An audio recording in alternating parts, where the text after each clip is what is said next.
Je vais mettre comment. Salam alaikum Morgan et Sophia, j'espère que vous allez bien. Merci pour cette interview pour la Gazette du Fennec. Déjà, première question, comment se passe la préparation?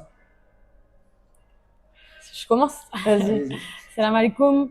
Merci pour l'invitation. Comment se passe la préparation? Écoute, on est arrivé vendredi dernier.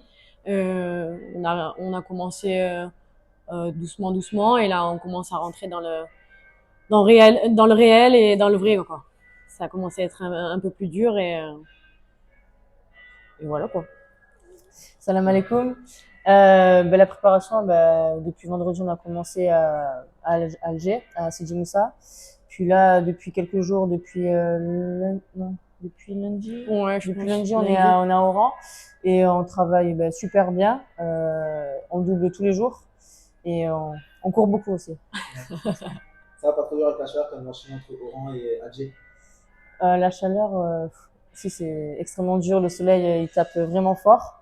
Mais voilà, il faut se préparer à ça. Il faut se mettre dans les bonnes conditions. Je voulais parler un petit peu de l'ambiance du groupe à l'approche de la compétition. C'était comment cette ambiance? L'ambiance est très bonne. On a été contente de se retrouver, donc ça prouve que le groupe vit bien, et je trouve qu'il y a tout le temps des sourires, des rires, et moi je m'inquiète pas pour la suite. On a vraiment un bon groupe. Et toi? L'ambiance est super bonne. On avait toute hâte de rejoindre l'équipe nationale. Donc, on travaille dans une très bonne ambiance, que ce soit sur le terrain et même en dehors du terrain. Donc, je pense que ça peut être une force. Et à l'approche de la CAN, je voulais vous poser une question par rapport à l'inexpérience du groupe. C'est vrai qu'il n'y a pas beaucoup de joueurs qui ont fait la CAN. On ira là-dessus juste après avec toi, Morgane. Toi, quel conseil tu pourrais donner justement à l'ensemble des joueurs qui n'ont pas forcément encore eu l'occasion de jouer cette compétition? Vas-y, donne-moi un conseil. Non, mais c'est vrai, déjà, quand j'ai fait ma première CAN, j'avais 22 ans. J'ai plus jeune, j'avais très peu d'expérience en équipe nationale. C'était ma première sélection. Aujourd'hui, j'en ai 29 et j'ai fait beaucoup de matchs avec l'équipe nationale. Le conseil que je pourrais donner, c'est que, en fait, il faut pas réfléchir, faut foncer. Je pense qu'il faut aussi être patiente dans les matchs. Il faut savoir gérer les temps forts et les temps faibles. Après, nous, on connaît nos qualités. Aussi, on joue contre des équipes très athlétiques. Donc, il va falloir gérer beaucoup de choses face aux adversaires qu'on va affronter. Mais après, voilà, il y a une très grosse différence aussi entre l'équipe de 2018 et l'équipe d'aujourd'hui. On a développé d'autres qualités et je pense qu'on a plus de force qu'à la première CAN que j'ai faite en 2018. 2018, ouais, c'est ça. Ouais. C'est ça, évidemment. Petite parenthèse par rapport à votre performance en club, comment vous la jouez votre saison? Je sais que pour Sofia, ça a été un petit peu difficile avec ton club d'abord, mais dans l'ensemble, quand même, on a trouvé que tu as été régulière. Bon, après, difficile, ouais, mais c'est surtout très enrichissant. En fait, quand on se trompe, ça nous permet d'avoir des réponses et de toujours avancer. Moi, mon année, elle m'a construite, elle a été très dure. Bon, je me le cache pas, et je le dis haut et fort, mais j'ai appris beaucoup, et c'est ce qui est important, quoi. Et toi, de ton côté, Morgane, qu'est-ce que tu as pensé de ta saison à Saint-Etienne?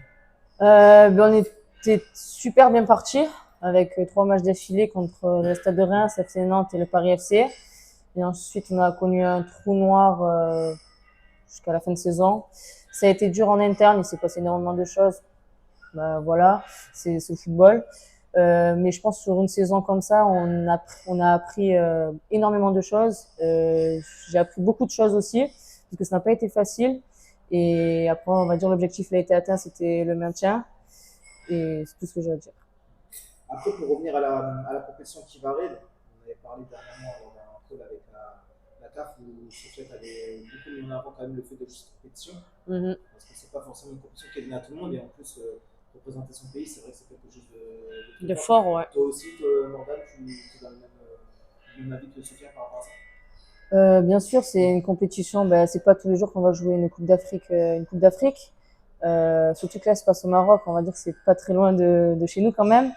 Donc, il y a plus de possibilités pour la famille de venir nous voir. Ensuite, déjà l'Algérie, ça fait un moment, on n'a pas été en compétition internationale. Donc je pense que c'est le moment de montrer que qu'on est là.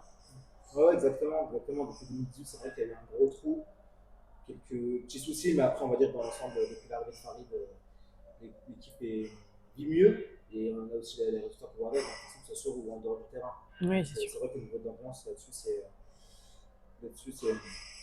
c'est top. Je vais finir par un dernier petit, bon, pas un petit Antoine, mais quel message est d'abord donné au public algérien à l'approche de cette compétition? Bah, vous, à vous qui nous supportez.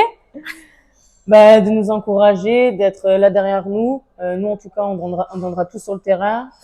On porte le maillot fièrement, avec fierté, et on trichera pas. Et on espère qu'il y aura beaucoup de monde derrière nous. Et j'espère qu'on nous mettra plus en valeur aussi sur les réseaux parce qu'on ne parle pas assez de nous et je trouve ça dommage. Et c'est important qu'on puisse parler du football algérien en Algérie et de l'équipe nationale d'Algérie aussi féminin parce que nous aussi on est là. Nous aussi on fait des compétitions internationales. Et c'est très important Et on compte sur vous. Merci à vous les filles.